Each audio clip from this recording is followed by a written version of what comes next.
Everyone, welcome back to Shangavi Gowda YouTube channel. ಎಲ್ಲರೂ ಹೇಗಿದ್ದೀರಾ? Hope ಎಲ್ಲ ಚೆನ್ನಾಗಿದೆ ಅಂತ ಭಾವಿಸ್ತೀನಿ. ಇವತ್ತಿನ ಬ್ಲಾಗ್ ಏನಂದರೆ ಅದೇ ನೆಕ್ಸ್ಟ್ ಡೇ. ಇವತ್ತು ಮೊದಲನೇ ದಿನ ಆಲ್ರೆಡಿ ನಾನು ಬ್ಲಾಗ್ ಮಾಡಿದ್ದೀನಿ, ಅದನ್ನ ಅಪ್ಲೋಡ್ ಕೂಡ ಮಾಡ್ತೀನಿ. ಇವತ್ತು ನೆಕ್ಸ್ಟ್ ಡೇ ಬ್ಲಾಗ್ ಆಗಿರೋದ್ರಿಂದ ಇವತ್ತು ದೇವಸ್ಥಾನಕ್ಕೆ ಹೋಗಬೇಕು. ಇವತ್ತು ಹಾಗೆ ತಂಬಿಟ್ಟು ಮನೇಲಿ ಪೂಜೆ ಎಲ್ಲ ಮಾಡಬೇಕು. ಆಲ್ಮೋಸ್ಟ್ ನಾನು ಬ್ಲಾಗ್ ಶುರು ಮಾಡೋಕ್ಕೆ 4 ಗಂಟೆ ಆಗಿದೆ ನಿಯರ್ ಬೈ. ಇವಾಗ ಇನ್ನೊಂದು ಅರ್ಧ ಗಂಟೆ ಮುಕ್ಕಾಲು ಗಂಟೆ ಬಿಟ್ಟು ಎಲ್ಲ ಹೊರಡ್ತಾರೆ ಇಲ್ಲಿಂದ. ಅಲ್ಲಿ ದೇವಸ್ಥಾನ ಹತ್ರ ಎಲ್ಲ ಬೆಳಕೊಂಡು ಮತ್ತೆ ರಾತ್ರಿಗೆ ಅಲ್ಲಿ ದಂದಮ್ಮನಿಗೆ ಹೋಗ್ತಾರೆ. ನಾವು ಅಲ್ಲಿ ಹೋಗ್ತಾಯಿಲ್ಲ, ಎಲ್ಲ ಮನೇಲೇ ಇರೋದ್ರಿಂದ ಅಲ್ಲಿ ನಾನು ಕ್ಯಾಪ್ಚರ್ ಮಾಡೋಕ್ಕಾಗಲ್ಲ. ಇವಾಗ ತಂಬಿಟ್ಟು ಮಾಡ್ಕೊಡ್ಬೇಕು ಅಂತ ಅಂದ್ಬಿಟ್ಟು ಯೂಶಲಿ ಎಲ್ಲರೂ ಅಕ್ಕಿ ತಂಬಿಟ್ಟು ಮಾಡ್ತಾರೆ. ನಮ್ಮ ಮನೆಯಲ್ಲಿ ಕಡಲೆಪಪ್ಪು ತಂಬಿಟ್ಟು ಮಾಡ್ತಾಯಿದ್ರೆ ಅದನ್ನ ತೋರಿಸ್ತೀನಿ ಹೇಗಿರುತ್ತೆ, ಅದ್ರ ರೆಸಿಪಿ ಏನು ಅಂತ ನಿಮ್ಮ ಜೊತೆ ಶೇರ್ ಮಾಡ್ಕೊಳ್ತೀನಿ. ಬನ್ನಿ. ಇಲ್ಲಿ ಅಕ್ಕ ಎಲ್ಲ ಪುಡಿ ಮಾಡ್ಕೊತಾ ಇದ್ದಾಳೆ. ಇಲ್ಲಿ ಥರ ಆಗಿಬಿಡ್ಬೇಕು ಇದು, ಇಲ್ಲಾಂದರೆ ಚೆನ್ನಾಗಾಗಲ್ಲ. ಸೊ ಅದಕ್ಕೋಸ್ಕರ ನಿಮ್ಗೆ ಎಷ್ಟು ಕಡಲೆಪಪ್ಪು ಬೇಕಾಗುತ್ತೆ ಅನ್ನೋದ್ರ ಮೇಲೆ ಕಡಲೆಪಪ್ಪು ತೊಗೊಳ್ಳಿ. ಹಾಗೆ ಬೆಲ್ಲದ ಪಾಕ ತಗೊಳ್ಬೇಕು, ಅದನ್ನು ಕೂಡ ತೋರಿಸ್ತೀನಿ ನಿಮ್ಮ ಜೊತೆ. ಒಂದು ಬಾಣಲಿಗೆ ಅದನ್ನ ಹಾಕ್ಕೊಂಡು ಪಾಕ ತಗೊಂಡು ಅದ್ರ ಜೊತೆ ಮಿಕ್ಸ್ ಮಾಡಿಕೊಂಡು ತಟ್ಕೊಳ್ಳೋದಷ್ಟೇ. ಅದ್ರ ಜೊತೆ ಏಲಕ್ಕಿ ಮಿಕ್ಸ್ ಮಾಡ್ಕೊಳ್ಳಿ, ಟೇಸ್ಟ್ ಚೆನ್ನಾಗಿರುತ್ತೆ. ಗಮ್ಮಂತಾಯ್ತು ನಾನೇನು ಮಾಡಬೇಡ, ನೈಟಿ ಹಾಕೊಂಡಿದ್ದೀನಿ ನೋಡಿ. ನಮ್ಮ ಅಕ್ಕ ನೈಟಿ ಹಾಕ್ಕೊಂಡಿದ್ದೀನಿ, ವೀಡಿಯೋ ಮಾಡಬೇಡ ಅಂತ. ಒಂದೇ ಪ್ಯಾಕ್ ಸಾಕಂತ? ಏನೋ ಗೊತ್ತಿಲ್ಲ, ಚಿಕ್ಕದಾಗಿ ಮಾಡೋಣ ಅಂತ ಹೇಳಿದ್ರಲ್ಲ, ಸಾಕು ಕೇಳಬೇಕು ಏಮನ್ನ. ಸಂತೆಗೆ ಹೋಗಿ ಇಷ್ಟೆಲ್ಲ ಐಟಮ್ಸ್ ಇದೆ. ನಾಳೆ ದಮ್ ಬಿರಿಯಾನಿ ಮಾಡೋಣ ದೊಣ್ಣೆ ಬಿರಿಯಾನಿ ಮಾಡೋಣ ಅಂದ್ಬಿಟ್ಟು ಮೆಂತ್ಯ ಸೊಪ್ಪು, ಸೌತೆಕಾಯಿ ಎಲ್ಲ ತೊಗೊಂಡು ಬಂದಿದ್ದಾರೆ. ಇಲ್ಲಿ ಪೂಜೆ ಮಾಡೋಕ್ಕೆ ಹೂವು ಎಲ್ಲ ತೊಗೊಂಬಂದಿಟ್ಟಿದ್ದಾರೆ. ಸೊ ಎಲ್ಲ ಆಗಿದ್ದೆ. ಇವಾಗ ತಂಬಿಟ್ಟೆಲ್ಲ ಮಾಡಿ ದೇವಸ್ಥಾನಕ್ಕೆ ಹೋಗಬೇಕು.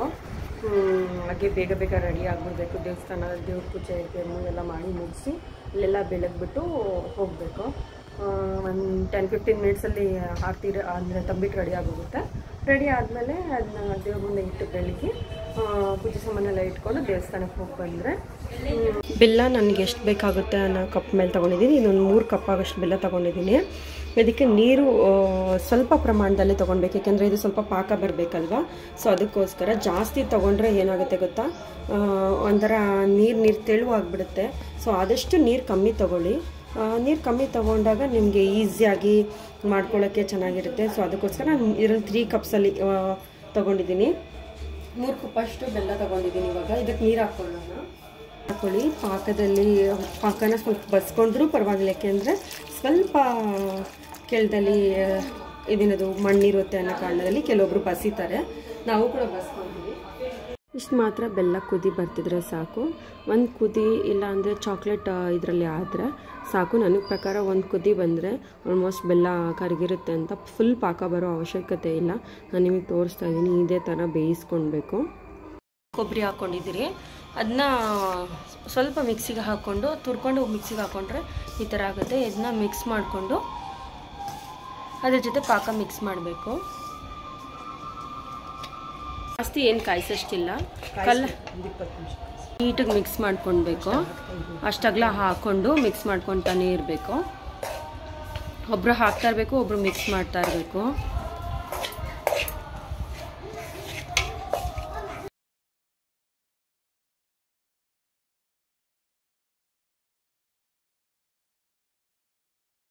ಸ್ವಲ್ಪನೇ ಬೆಲ್ಲ ಹಾಕ್ಕೊಂಡು ಚೆನ್ನಾಗಿ ನಾದ್ಕೊಳ್ಬೇಕು, ಗಂಟಿಲ್ದಿರೋ ಥರ.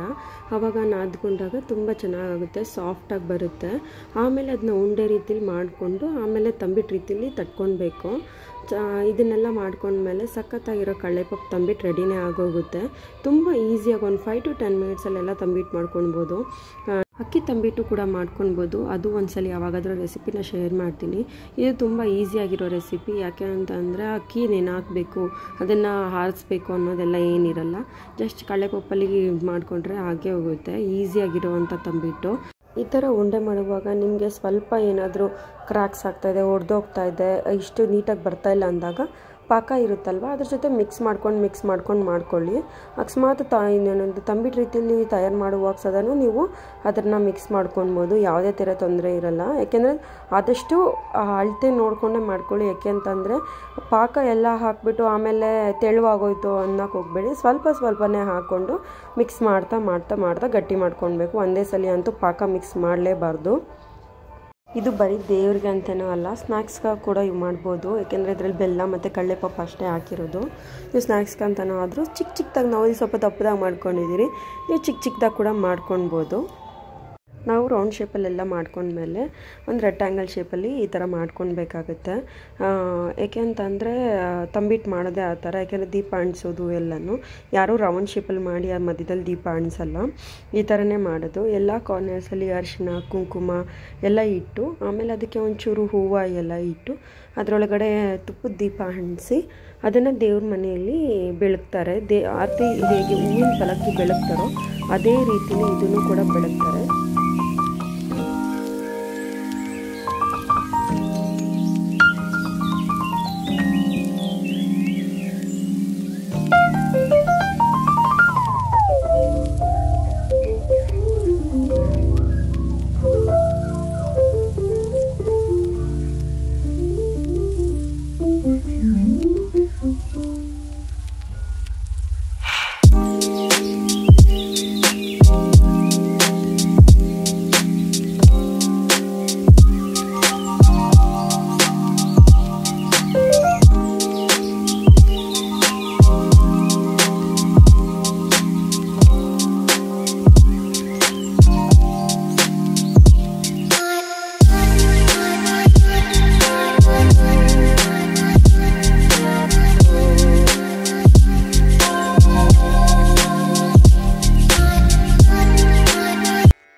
ಸ್ವಲ್ಪ ಅಂದರೆ 1 ಕಿಲೋಮೀಟರ್ ಆಯಿತು. ಅಲ್ಲಿ ಇಲ್ಲಿ ಮನೆಯಿಂದನೇ ನಡ್ಕೊಂಡು ಹೋಗ್ಬೇಕು ದೇವಸ್ಥಾನಕ್ಕೆ.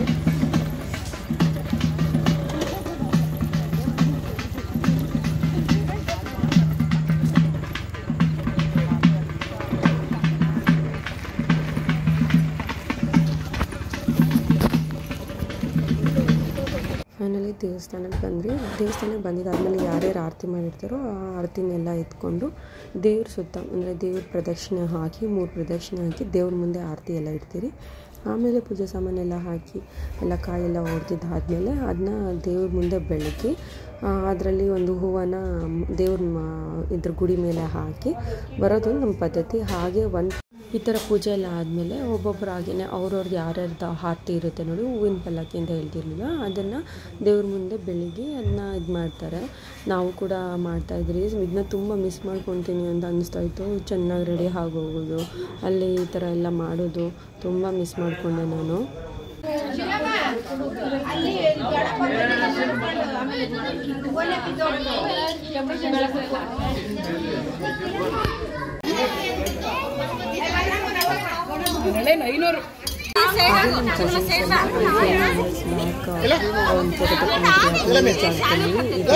ಅಂದರೆ ಜಾತ್ರೆ ಟೈಮಲ್ಲಿ ನಾವು ಬ್ಯಾಕ್ ಅದೇ ಫೋಟೋ ತಗೊಂಡಿರೋದು.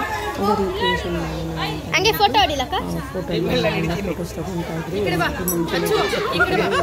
ಮೆಸೇಜ್ ಮಾಡಿದ್ರು ಯಾರ್ಯಾರು ಇದ್ದೀರೋ ಬನ್ನಿ ಒಂದು ಫೋಟೋನ ರೀಕ್ರಿಯೇಟ್ ಮಾಡೋಣ ಅಂತ ಮುಂಚೆನೇ ಹೇಳಿದ್ರು. ಸೊ ಅದನ್ನ ರೀಕ್ರಿಯೇಟ್ ಮಾಡಿದ್ರಿ. ಇಲ್ಲಿ ತುಂಬ ಚೆನ್ನಾಗಿತ್ತು, ಮೆಮೊರಬಲ್ ಡೇ ಆಗಿತ್ತು. ನಾನು ಸ್ವಲ್ಪ ಕೆಲಸ ಇದೆ ಅಂದ್ಬಿಟ್ಟು ಅಕ್ಕನ ಜೊತೆ ಕರ್ಕೊಂಡು ನಾನು ಹೋಗಿದ್ದೆ. ಇಲ್ಲಿ ಗ್ರೀನ್ದು ವೈಟ್ ಎಲ್ಲ ಬಟ್ಟೆ ಮುಚ್ಚಿದ್ದಾರೆ ನೋಡಿ, ಇದು ದಂದಮ್ಮನಿಗೆ ಅಂತ ಹೇಳಿದ್ನಲ್ಲ. ರಾತ್ರಿ ಹೊತ್ತು ಹಸುಗಳು ಫಲವತ್ತಾಗಿರಲಿ ಅನ್ನೋ ಕಾರಣಕ್ಕೆ ಈ ದಂದಮ್ಮನ ಆರತಿಗಳು ಮಾಡ್ತಾರೆ. ಇದು ನಮ್ಮ ನೆಕ್ಸ್ಟ್ ದೂರು ಜಾತ್ರೆ ಮಾಡ್ತಾ ಇರೋದು. ಅಂದರೆ ಈ ಊರು ತೇರು ನಮ್ಮೂರಿಗೆ ಬರುತ್ತೆ. ಇದು ಮುಂದೆ ಹೋಗ್ತಾಯಿದ್ರೆ ನಾವು ಹಿಂದೆ ಬರ್ತಾ ಇರ್ತೀರಿ. ಆ ಥರ ಇದೊಂದು ಪದ್ಧತಿ ಅವಾಗಿಂದನೂ ಪಾಲಿಸ್ಕೊಂಡು ಬಂದಿರೋದು. ಇಷ್ಟೊಂದೆಲ್ಲ ಆರತಿ ಮಾಡಿದರೆ ಅಂತ ನಾವು ಎಕ್ಸ್ಪೆಕ್ಟ್ ಕೂಡ ಮಾಡಿರಲಿಲ್ಲ. ಅಷ್ಟು ಚೆನ್ನಾಗಿ ಡೆಕೋರೇಷನ್ನು ಆಗಿರ್ಬೋದು, ಆರತಿ ಆಗಿರ್ಬೋದು, ಪ್ರತಿಯೊಂದು ಮನೇಲಿ ತುಂಬ ಚೆನ್ನಾಗಿತ್ತು.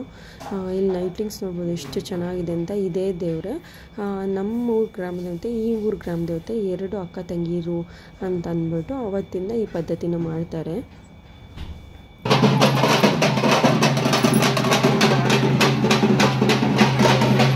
ಇಷ್ಟೊಂದು ಜನ ಮಾಡಿದಾರ.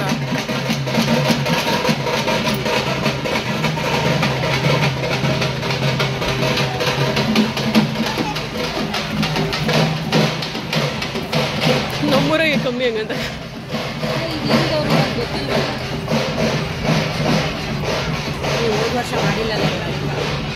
ನಾಳೆಗೆಲ್ಲ ಪ್ರಿಪ್ರೇಷನ್ಸ್ ಮಾಡ್ಕೊತಾ ಇದ್ದೀರಿ.